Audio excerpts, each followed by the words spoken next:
Good morning, guys. Ozzy and Kurt say good morning. Here's our Miss Millie, and of course she needs some food too. And this is where she likes to sit, as you can tell by the hair. Nice moving blankets for her in here. She has this nice little place, which when we had it on the shelf back there, she used to lay on the shelves on the top. We put that up there for her. But now she likes to sit by the window. You want to eat? Come on, Ozzy. Come on. Sorry, the patio's kind of a mess. We were moving things around so that we could improve some areas. Two really small eastern redbuds and a sassafras tree right in the middle.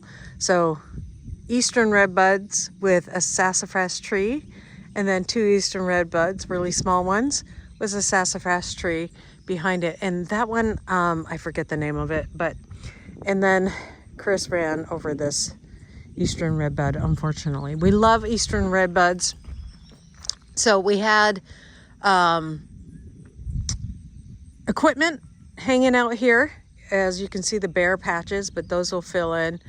And we moved that equipment, and now it's going to be beautiful. That trailer will be gone soon after we process our pig. So I need to go get her some food. She's probably wondering why I haven't fed her yet. Hi, Kurt. Hi, buddy. Oh, she heard me, so I got to get her some food. I think I have some treats for her inside, too.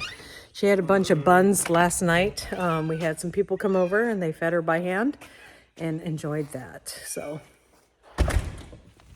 hello, Mrs. Pigglesworth. Huh?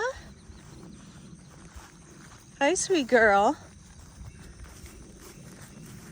Your bowl's way down here, so let's go to it, huh? You got a lot of mud in there. Yes, you do, girlfriend. Still have a lot of grass, though. She herself does not do a lot of damage, and they weren't here for very long. So I'll have to take the water out of this bowl. Her food dish down here is just the bottom of a barrel. The grass is getting really high out here.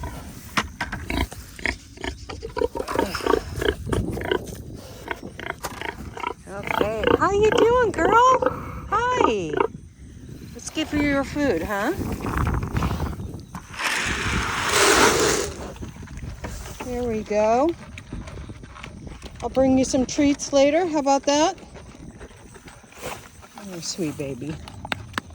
Our 600-pound sweet baby, huh? Yeah, you're probably 600 pounds. Right. Yeah.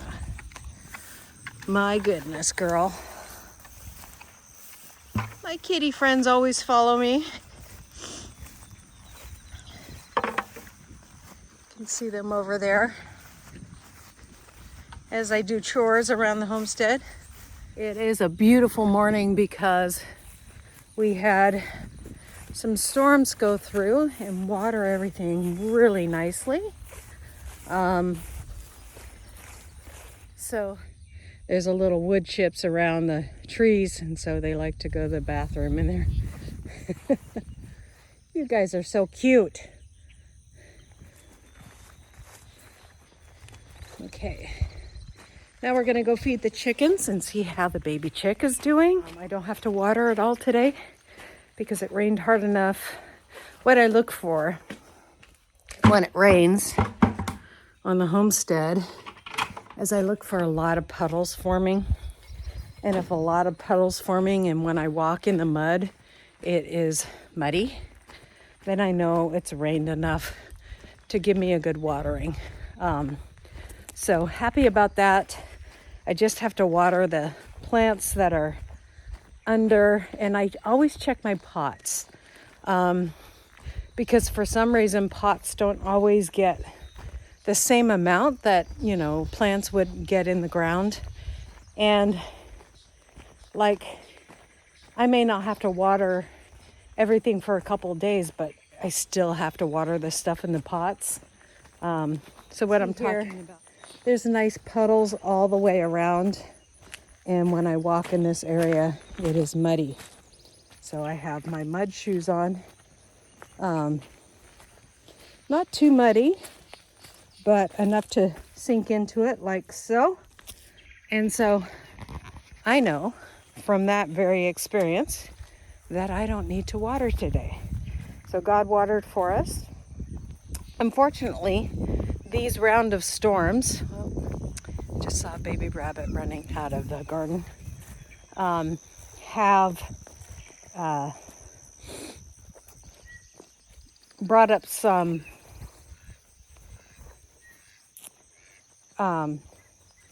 tornadoes and hit some of the towns. So not in Tennessee, but not that I know of anyways. So I'm going to feed these guys and take the duck water and put it in the garden. And Mama and baby are still doing well. Right now they're both outside. I'll show you guys the dusting. And I am going to put it on the ground so the baby can get it too. She can't reach that container. I need to grab that plate, but we'll show you the baby if she doesn't run into the bushes with her. And there is probably the mama rabbit sitting right over there. You see that? They just love to eat from the garden. So I don't really have a deer. We do have plenty of deer around, but they don't get into our garden, but these guys definitely do. I'm kind of chase her away. Go away, rabbit. Go away. There we go. So I know that this is, I showed this a while ago, and what I look for when this is a sunflower, of course, what I look for is I peel back the petals right here.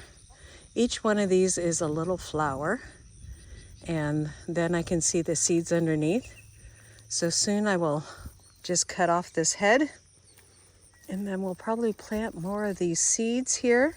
We'll dry it inside our shop, and I'll take like maybe a third of the seed and give the rest of the seed to our chickens.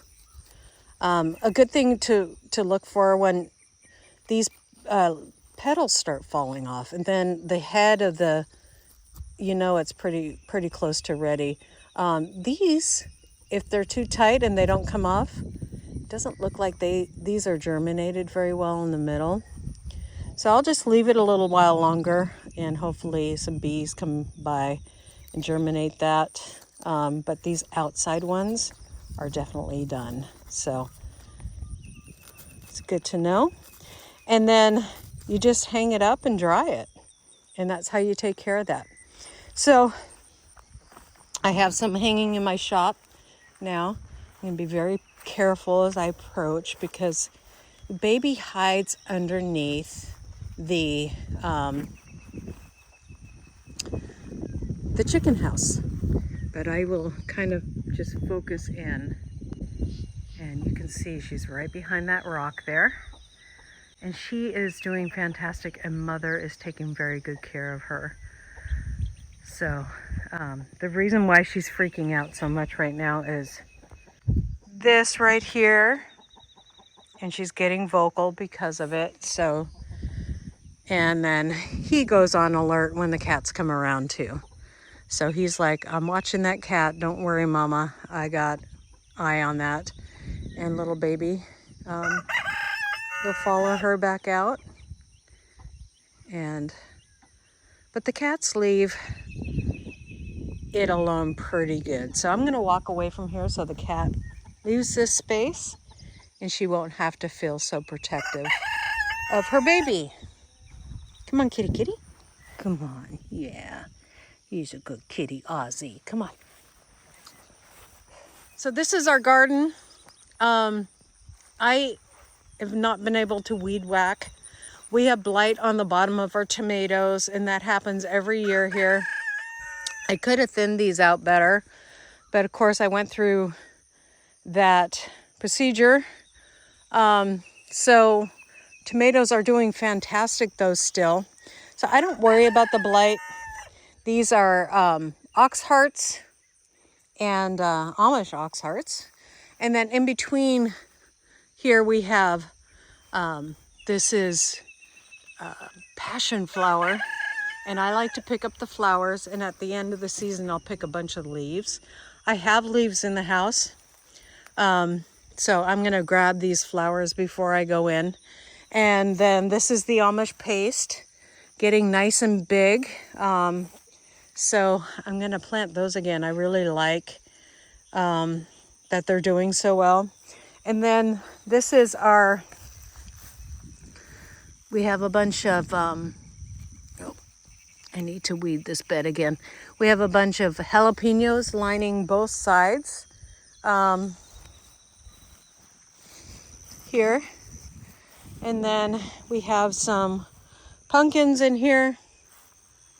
Pumpkins in there, a little watermelon on the end. Onions all over the place. More onions over here.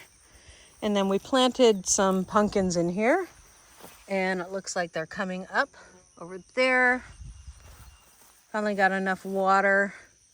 I don't see any more, so hopefully they'll come up soon. More onions, and then these are just little determinate variety of tomatoes. So what I want to do is, beside these, I want to go ahead and plant some cucumbers. And I'll plant those to go up the trellis here. So these determinate varieties, they'll only get so tall and put so many tomatoes on, and that's all they give you. And so that's all we need for fresh eating. We do have a zucchini there that I need to pick, and looks like we are going to be picking tomatoes pretty soon from this determinate variety. These ox hearts and Amish paste here, which I think we only have enough for our family. Unfortunately, this year they are indeterminate variety. So what that means is they will grow and keep on putting on tomatoes until you cut the top off, or the season ends, and then they'll just die off. And so that is how it works with indeterminate. These are our peppers on this side, and I think we have some pretty good size ones over here. Jalapenos, all jalapenos. We like to make jalapeno candy, so hopefully we'll get lots of peppers, and I need to start picking those, the bigger ones. And then over here is our herb garden, which is out of control. This is parsley. I harvested the parsley that I needed from here, and I have a bunch from last year. I'm letting this go for butterflies and stuff like that. I need to weed this bed because I want room for this beautiful plant, which is my favorite herb to grow because it reduces anxiety, curves appetite, and it's a holy basil. And what it does, guys, is it gives you that kind of levels everything in your body. So it's good for the woman's stuff. It's good for all kinds of stuff, and we love holy basil for that. So I'm going to pick some holy basil here. In here we have thyme. We have thyme under here too, growing in there. And then in the front of my garden, I have a bunch of rosemary. So I'm going to go ahead and pick, and then it will continue to bloom. And then I think later on, after it dries out a little bit, I'll come out here and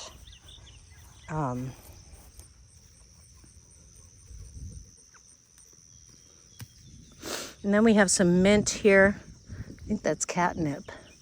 So what I do is I just take out the center here and leave these two to come up, and then I'll pick some of this catnip as well. And there's some thyme that's flowering, and I'm letting it do that. So I need to come out here and just weed really good out of this bed. I haven't been able to weed whack. I have been able to mow because our push mower has a little motor on it that helps me get through.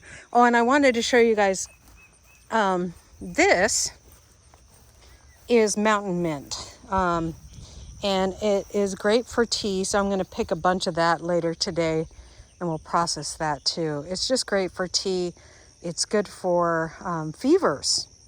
So if you give this, especially the flowers, if you give this to somebody who's ill, it makes a great tea for somebody who is ill. So it's mountain mint, Virginia mountain mint, and we're going to be picking a bunch of this year for tea and stuff. So we'll do that. Okay guys, so I cut a bunch of mountain mint. I made sure to get the green leaves here, and we have a bunch of mountain mint on the property, so I'll never have to worry about running out of that. Comes back every year, smells amazing, and it smells minty. You definitely, whenever I would garden, buy this stuff, and I didn't really know what it was called, but I knew it was a good herb, so I left it. And then I found out it was Virginia mountain mint. So we will make some tea out of that. So look forward for that video. Other harvest, got a bunch of jalapenos, our first tomato, and some nettle, and then our first, because we planted these really late, our first zucchini, and I actually planted some more zucchini. And I think I'm going to run out there before it rains because we have a rainstorm coming in soon.